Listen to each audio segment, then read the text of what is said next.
कल्पना कीजिए, एक पिता अपने ही रोते हुए बच्चे को एक गहरे अंधेरे कुएं में धकेल देता है। हाँ, ये सच में। उसकी आंखों के सामने उसका अपना खून उस अंधेरे में गुम हो जाता है। लेकिन पता है, असली खौफ इस दृश्य में है ही नहीं। हाँ बिल्कुल, असली खौफ तो अगली सुबह में। एकदम सही। जब वही पिता सुबह उठता है, अपने घर से बाहर निकलता है और अपने पड़ोसियों को देखकर बिल्कुल वैसे ही मुस्कुराता है जैसे रात को कुछ हुआ ही ना हो। एक सभ्य इंसान की तरह अपनी दिनचर्या शुरू कर देता है। हाँ, कोई दानव नहीं, कोई पारलौकिक शक्ति नहीं, बस एक आम इंसान जो अकल्पनीय क्रूरता को अपनी रोजमर्रा की जिंदगी का हिस्सा बना चुका है। और यही वो बिंदु है जहां एक डरावनी कहानी हमारे समाज के सबसे स्याह सच का आईना बन जाती है।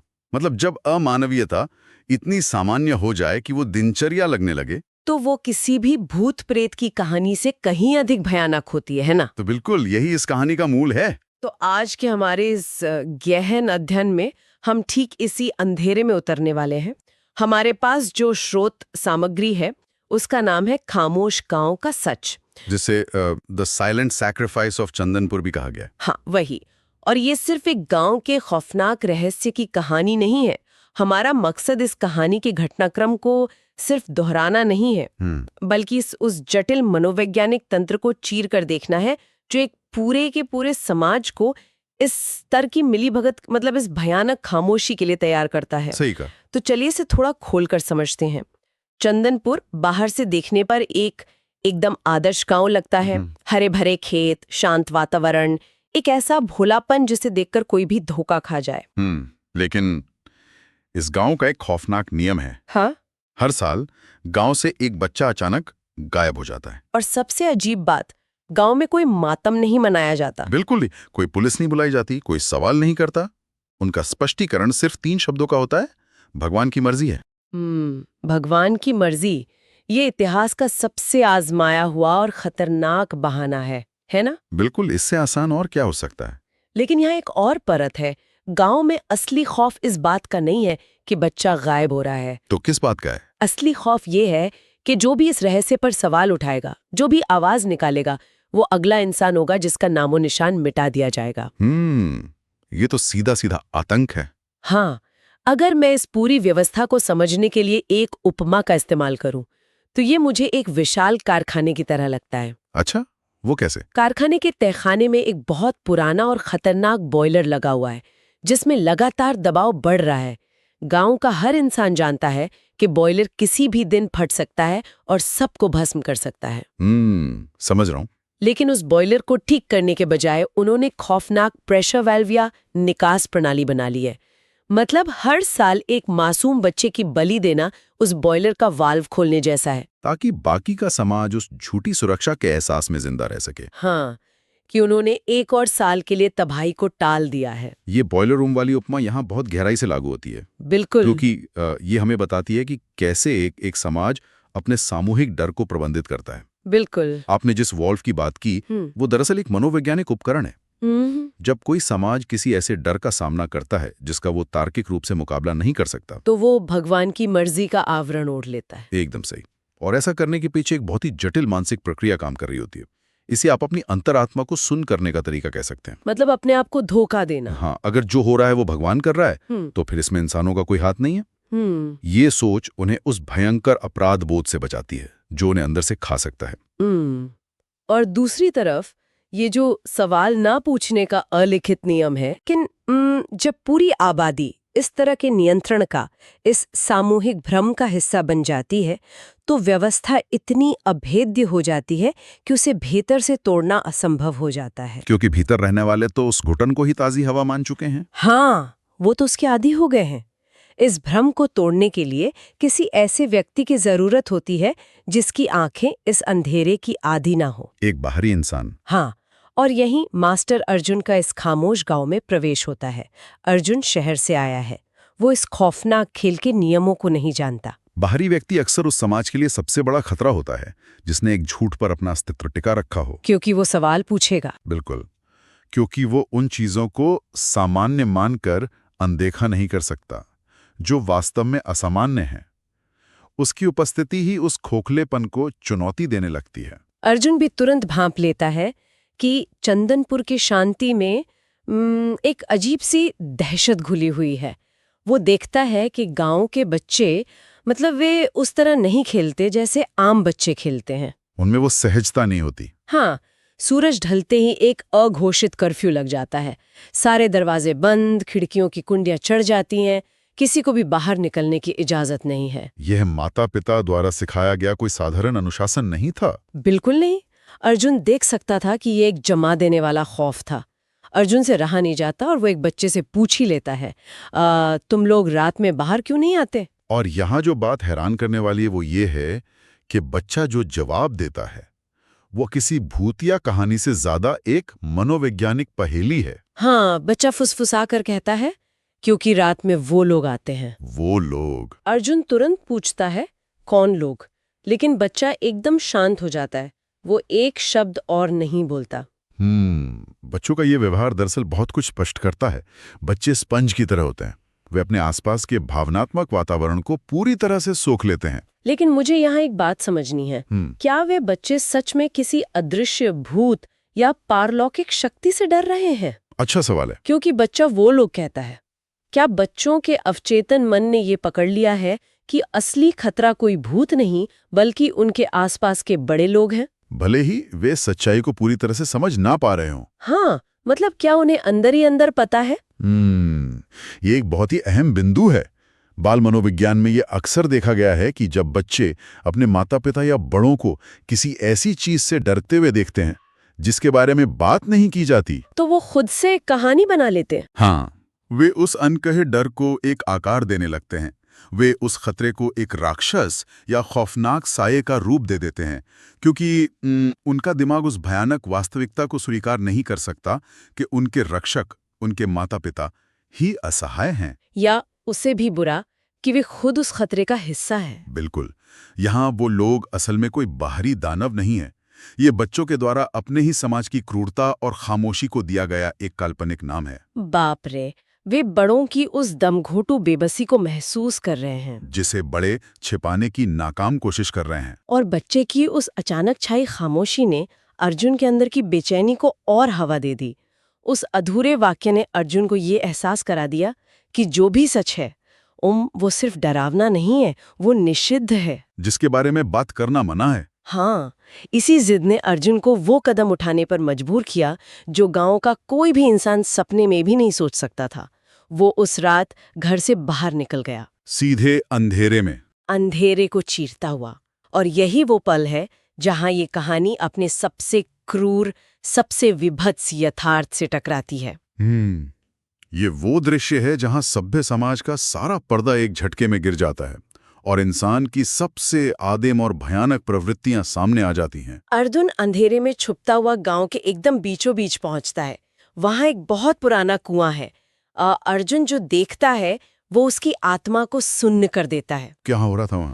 कुएं के पास कुछ लोग खड़े हैं और ये कोई बाहरी लुटेरे या अपराधी नहीं है। ये गांव के सबसे सम्मानित चेहरे हैं। मुखिया वहां है, पंडित वहां है, गांव के ठेकेदार। हाँ, और सबसे ज्यादा रोंगटे खड़े कर देने वाली बात, वहां उस छोटे से बच्चे के अपने माँ बाप भी मौजूद हैं, जो उस भीड़ के बीच खड़ा फूट फूट के रो रहा है। और कोई कुछ नहीं कर रहा? सब शांत है, कोई कुछ नहीं बोलता। फिर मुखिया आगे आता है और एक ऐसा तर्क देता है जो इस पूरे पागलपन को सही ठहराने की कोशिश करता है। वो खौफनाक तर्क। हाँ, वो कहता है अगर हर साल एक बलि नहीं देंगे तो पूरा गांव मर जाएगा। और इसके ठीक बाद बिना किसी पश्चाताप के वे उस जिंदा रोते हुए बच्चे को कुएं में धक्का दे देते हैं। हे भगवान! उसकी चीख उस अंधेरे में गिरती है और हमेशा के लिए खामोश हो जाती है। यहाँ बात सच में बहुत दिलचस्प और डरावनी हो जाती है। मुझे यहाँ रुककर मुखिया के इस तर्क को खंगालना है। बिल्कुल, ये बहुत जरूरी है। क्या ये सिर्फ एक तरह का उपयोगितावाद है? मतलब एक बड़े समूह की जान बचाने के लिए एक व्यक्ति की जान लेने का सिद्धांत, जिसे हम अक्सर सर्वाइवल की एक विकृत मानसिकता कहते हैं कि 100 लोगों को जिंदा रखने के लिए एक मासूम की बलि दे दी जाए। मैं यहाँ आपको थोड़ा रोकना चाहूंगा। हाँ, बताइए। आपने कहा कि ये सर्वाइवल की मानसिकता हो सकती है, लेकिन अगर हम मानव स्वभाव और सत्ता के मनोविज्ञान की गहराई में जाएं, तो ये सर्वाइवल है ही नहीं। सर्वाइवल नहीं है? हाँ। तो क्या है? सर्वाइवल एक प्राकृतिक वृत्ति है, ये जो कुएं के पास हो रहा है, ये विशुद्ध रूप से सत्ता और आज्ञा पालन का सबसे विकृत तंत्र है। अच्छा, सत्ता का खेल। बिल्कुल। मुखिया का यह तर्क कि पूरा गांव मर जाएगा, दरअसल एक गढ़ा हुआ संकट है। सत्ता अक्सर लोगों को अपने अधीन रखने के लिए एक ऐसा अदृश्य और सर्वनाशकारी दुश्मन खड़ा कर देती है जिसका डर दिखाकर वो लोगों से कुछ भी करवा सकती है। एकदम सही। यह उपयोगितावाद का महज एक झूठा आवरण है। तो आपका कहना है कि वे किसी असली खतरे से नहीं बचा रहे हैं, बल्कि डर के उस तंत्र को जिंदा रख रहे हैं जो उन्हें सत्ता में बनाए रखता है। बिल्कुल। और यहाँ जो सबसे खौफनाक मैकेनिज्म काम कर रहा है वो है माता पिता की भागीदारी। हाँ, वो सबसे अजीब हिस्सा था। सोचिए, अगर गांव का मुखिया या पंडित अपने हाथों से हर साल किसी बच्चे को छीनकर मार दे तो एक ना एक दिन कोई पिता कोई माँ विद्रोह कर देगी। इंसान अपने बच्चे के लिए किसी भी सत्ता से भिड़ सकता है, ये तो सच है। तो फिर इस विद्रोह को कैसे कुचला जाए? इसका सबसे क्रूर तरीका यह है कि आप उस माँ बाप को ही हत्यारा बना दें। अरे बाप रे। जब आप पूरी आबादी को, हर नागरिक को उस जघन्य अपराध में साझीदार बना लेते हैं तो विद्रोह की कोई जमीन ही नहीं बचती, क्योंकि वो खुद भी दोषी हैं। हाँ, अगर वो माँ बाप कल आवाज उठाना भी चाहें तो किस पर उठाएंगे? अपने ही खून से सने हाथों पर। ये तो उस पूरी व्यवस्था की सबसे बड़ी जीत है। बिल्कुल। उन्होंने सिर्फ एक बच्चे की हत्या नहीं की, उन्होंने उस रात उस पूरे गांव के जमीर को उस कुएं में दफना दिया। ये सच में अंदर तक हिला देने वाला है। सत्ता ने अपराध को ही कानून बना दिया। लेकिन अर्जुन के लिए वो रात अभी खत्म नहीं हुई थी। और भी कुछ होना बाकी था। हाँ, कुएं के अंदर गिरी वो चीख भयानक थी, लेकिन अर्जुन को जो सबसे बड़ा सदमा लगा वो कुएं के अंदर से नहीं, बाहर खड़े लोगों के चेहरों से आया। उनके चेहरों पर क्या था? अर्जुन उस दृश्य को देखकर चीखना चाहता था, वो उस बच्चे को बचाना चाहता था, लेकिन तभी किसी ने उसके कंधे पर पीछे से एक भारी हाथ रखा।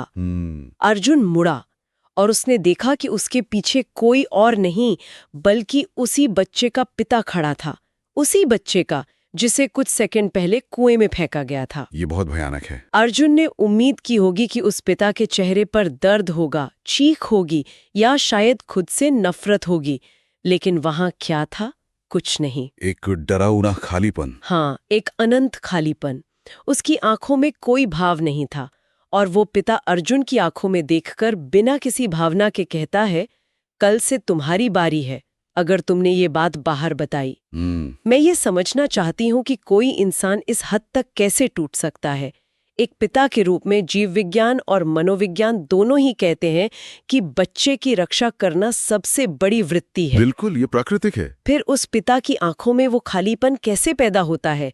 ये तंत्र काम कैसे करता है? अगर हम इसे बड़ी तस्वीर से जोड़कर देखें तो ये इस पूरी घटना का सबसे जटिल और विचलित करने वाला मनोवैज्ञानिक पहलू है। हाँ। हम यहाँ संज्ञानात्मक असंगति या जिसे अंग्रेजी में कॉग्निटिव डिसोनेंस कहते हैं, उसके सबसे चरम रूप को देख रहे हैं। कॉग्निटिव डिसोनेंस मतलब विचारों का टकराव। हाँ, जब एक इंसान कोई ऐसा काम करता है जो उसके सबसे बुनियादी नैतिक मूल्यों, जैसे अपने बच्चे की रक्षा करना, के बिल्कुल खिलाफ हो, तो उसके दिमाग में एक भयंकर टकराव पैदा होता है। समझ रही हूँ। दिमाग इस विरोधाभास के मानसिक दबाव को बर्दाश्त नहीं कर सकता। अगर वो पिता एक पल के लिए भी ये स्वीकार कर ले कि उसने क्या किया है, अगर वो एक आंसू भी बहा ले, तो उस अपराध बोध का वजन उसके दिमाग को सचमुच कुचल देगा। बिल्कुल, वो पागल हो जाएगा। यानी वो खालीपन कोई संवेदनहीनता नहीं है, बल्कि वो उसके दिमाग का खुद को पूरी तरह से शट डाउन कर लेने का तरीका है। एकदम सही। वो खालीपन उसकी रक्षा प्रणाली है। दर्द को सहने के लिए इंसान का दिमाग भावनाओं के स्विच को पूरी तरह से बंद कर देता है, एक रोबोट की तरह। हाँ, वो खुद को एक मशीन में तब्दील कर लेता है जो सिर्फ आदेशों का पालन कर रही है। वो खुद को ये समझा चुका है कि ये उसका फैसला नहीं था, ये उस व्यवस्था का फैसला था। अपनी जिम्मेदारी से भागना। और वो जो चेतावनी देता है अर्जुन को, कल से तुम्हारी बारी है, ये दिखाती है कि कैसे एक पीड़ित अपने मानसिक आघात से बचने के लिए उस क्रूर व्यवस्था का रक्षक बन जाता है, ताकि कोई सवाल न पूछे। वह अब उस खामोशी का पहरेदार है, क्योंकि अगर वो खामोशी टूटी तो उसे अपने किए का सामना करना पड़ेगा। और इसी आत्मछल, इसी मानसिक शटडाउन का सबसे विभत्स रूप हमें अगली सुबह देखने को मिलता है। सूरज निकलता है, पक्षी चहचहा रहे हैं, और गांव एकदम सामान्य है। औरतें काम कर रही हैं, लोग खेत की तरफ जा रहे हैं, वे एक दूसरे को देखकर मुस्कुरा रहे हैं और मौसम की बात कर रहे हैं, जैसे कुछ हुआ ही ना हो। बच्चे धूल में खेल रहे हैं, सब कुछ ऐसा है जैसे पिछली रात कुएं के पास जो कुछ हुआ वो बस एक बुरा सपना था। बुराई का सामान्यीकरण शायद इसी को कहते हैं। ये सुबह का दृश्य उस अपराध से भी ज्यादा भयानक है। बुराई तभी अजय बनती है जब उसे दिनचर्या का हिस्सा मान लिया जाए, जब लोग उसके आदी हो जाएं। हाँ, जब खौफनाक कृत्य को अंजाम देने के बाद लोग आराम से अपनी चाय पी सकें। तो समझ लीजिए कि वो समाज पूरी तरह से मर चुका है। उनका ज़मीर मर चुका है। वे अपने राक्षसों को रात के अंधेरे में कुएं पर छोड़कर आते हैं और सुबह एक बार फिर इंसानियत का मुखौटा पहन लेते हैं। ये मुखौटा उनके अपने अस्तित्व को बनाए रखने के लिए जरूरी है। लेकिन दिलचस्प बात यह है कि ये कहानी यहाँ खत्म नहीं होती। अच्छा, और क्या होता है? गांव वालों ने भले ही अपनी इंसानियत को दफना दिया हो, लेकिन उस कुएं ने अभी तक अपनी आखिरी बात नहीं कही थी। अगली रात जब गांव अपनी उसी खोखली शांति में डूबा हुआ था, अर्जुन सुनता है कि उस कुएं से फिर एक आवाज आ रही है। लेकिन इस बार वो आवाज किसी रोते हुए बच्चे की नहीं थी, कोई चीख नहीं थी। तो क्या था? इस बार वो गहरा पुराना कुआं हंस रहा था। हंस रहा था? हाँ, वो हंसी अंधेरे को चीरती हुई गूंज रही थी। कुएं की ये हंसी एक बहुत ही शक्तिशाली और गहरा रूपक है। मुझे भी ऐसा ही लगता है। ये उस पूरे भ्रम के शीशे को चकनाचूर कर देती है जिसे गांव वालों ने अपने आसपास खड़ा किया था। ये एक बहुत अहम सवाल खड़ा करता है। अगर हम इस हंसी को थोड़ा डीकोड करें तो वो कुआं आखिर हंस क्यों रहा है? मुझे लगता है कि ये हंसी उस समाज की कायरता पर एक भयानक तमाचा है। सही कह रही हैं। गांव वाले इतने सालों से खुद को ये कहकर तसल्ली दे रहे थे कि वे किसी अदृश्य दानव या भगवान के प्रकोप को शांत करने के लिए ये बलि दे रहे हैं। वे मानते थे कि कुएं के अंदर कोई राक्षस रहता है। लेकिन वो कुआं हंसकर उन्हें बता रहा है कि वो तो बस पत्थरों और अंधेरे का एक खाली गड्ढा है, उसके अंदर कोई दानव नहीं है। आप बिल्कुल सही दिशा में जा रही हैं। कुआं शायद इसलिए हंस रहा है क्योंकि वो इंसानों की बेवकूफी और उनकी क्रूरता का तमाशा देख रहा है। हाँ, उन पर हंस रहा है। सोच रहा होगा कि इंसानों को खत्म करने के लिए किसी पारलौकिक शक्ति या भूत प्रेत की क्या जरूरत है, जब इंसान खुद ही एक दूसरे को खत्म करने का काम इतनी बखूबी कर रहे हैं। बिल्कुल। असली राक्षस कुएं की गहराई में नहीं बैठा है। असली राक्षस तो कुएं के किनारे पर खड़े उन सभ्य लोगों के भीतर है जो सब कुछ देख रहे हैं, सब कुछ जान रहे हैं और फिर भी खामोश हैं। यानी सबसे बड़ा डर वो नहीं है जो रात के अंधेरे में आता है, सबसे बड़ा डर तो वो इंसान है जो दिन के उजाले में सच जानता है और फिर भी मुंह फेरकर मुस्कुराता है। यही इस कहानी का असली संदेश है। ये कहानी हमें यही सिखाती है कि बुराई सिर्फ कुछ बुरे लोगों के कृत्य से नहीं पनपती। बुराई पनपती है बहुसंख्यक अच्छे लोगों की उस खामोशी से जो अपनी सुविधा और अपनी सुरक्षा के लिए अन्याय को नजरअंदाज कर देते हैं। हाँ, वो खामोशी जो सहमति बन जाती है। उन्होंने उस बॉयलर के फटने के डर से हर साल अपने ही एक हिस्से को आग में झोंकना स्वीकार कर लिया। यही वो तंत्र है जो इस कहानी को हमारे आज के यथार्थ से जोड़ देता है। वो कैसे? जब सत्ता या कोई व्यवस्था हमें ये यकीन दिला देती है कि एक बड़े उद्देश्य के लिए या सामान्य स्थिति बनाए रखने के लिए कुछ लोगों का नुकसान या कुछ अन्यायों को स्वीकार करना ही पड़ेगा, तो हम भी उसी चंदनपुर के नागरिक बन जाते हैं। बिल्कुल, हम भी उसी भीड़ का हिस्सा हो जाते हैं। तो इस सब का मतलब क्या है? यही वो विचार है जिसके साथ मैं आज इस चर्चा को समाप्त करना चाहूंगी। हम इस कहानी को सुनकर सिहर जाते हैं कि कैसे कोई पिता अपने बच्चे को कुएं में धकेल सकता है और अगले दिन मुस्कुरा सकता है। लेकिन अगर हम गहराई से सोचें तो क्या हम आज अपनी आधुनिक जिंदगी में ठीक यही काम नहीं कर रहे हैं? ये बहुत चुभने वाला सवाल है। जरा सोचिए, हमारे आधुनिक समाज, हमारे कॉर्पोरेट स्ट्रक्चर या उन विशाल एल्गोरिदम्स के बारे में जो हमारी जिंदगी चलाते हैं। क्या हम अपनी अर्थव्यवस्थाओं को सुचारू रखने के लिए, अपने मुनाफे को बनाए रखने के लिए या महज अपनी सुख सुविधाओं की सामान्य स्थिति को अक्षुण्य रखने के लिए रोजाना किसी न किसी रूप में लोगों की बलि नहीं चढ़ा रहे हैं? हम अक्सर इसे प्रगति का नाम दे देते हैं। बिल्कुल, जब हम जानते हैं कि जिस व्यवस्था का हम हिस्सा हैं वो नीचे मौजूद कमजोर लोगों को कुचल रही है, और फिर भी हम अगले दिन सुबह उठकर अपने ऑफिस जाते हैं, कॉफी पीते हैं और मुस्कुराते हैं, तो हम उस पिता से कितने अलग हैं? शायद बिल्कुल अलग नहीं है। शायद चंदनपुर कोई दूर का काल्पनिक गांव नहीं है। शायद वो कुआं हमारे ही बीच है, और वो आज भी हंस रहा है हमारी खामोशी पर। हाँ, ये एक ऐसा सवाल है जो किसी एक समाज के लिए नहीं, बल्कि हम में से हर उस इंसान के लिए है जो इस खोखली शांति का हिस्सा बना हुआ है। आज के इस गहन अध्ययन में हमारे साथ